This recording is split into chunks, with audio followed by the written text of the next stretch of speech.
Nilamo na nga mismo ng galit ang mga Magwad parents dahil nga sa ginawa nitong si Janice Sebial na siyang killer ng mismong Magwad siblings. Ngayon, dahil nga ipinalabas ito sa MMK dahil super viral ito, ay hindi talaga mapigilan ng mga Magwad parents na magpa-interview at isiwalat ang lahat-lahat.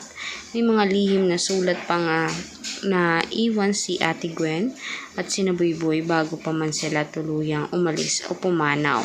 Alam naman natin na sa lahat mismo ng problema ng mga Magwad, ito talaga ang hindi masusolbar. Dahil kahit kailan, hindi talaga mapapatawad nila ang ginawa ni Janice na siyang adopted nila.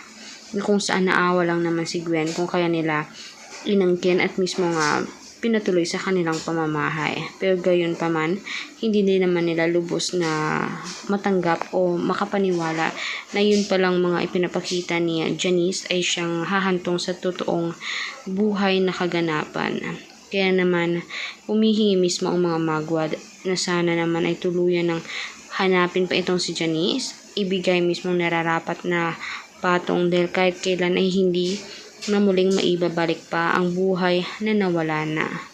Kahit kailan ay walang kapatawaran ang ginawa niya. Kung bakit dahil sa pera, selos at inggit ay nagawa niyang pagtangkaan, gawa ng masama itong pamilyang ito na siyang kumupkop sa kanya. At alam din naman niya na hindi nagkulang ang mga Magwad sa kanya. Sa lahat ng pangarap ay kasama siya. Sa lahat ng pasyal at kahit saang punta ay kasama siya. Lahat ng iyon ay kayang ibigay ng Magwad parents sa kanya. Pero ganyan pa man ang sukli niya ay talagang ang babaw. Bakit naman ganun? Ang sigaw mismo ng hustisya ng lahat ay nararapat talagang ikitil din siya. Agree ba kayo dito? Kaya huwag kalimutan mag-subscribe, i-like at i-share ang ating videos on public.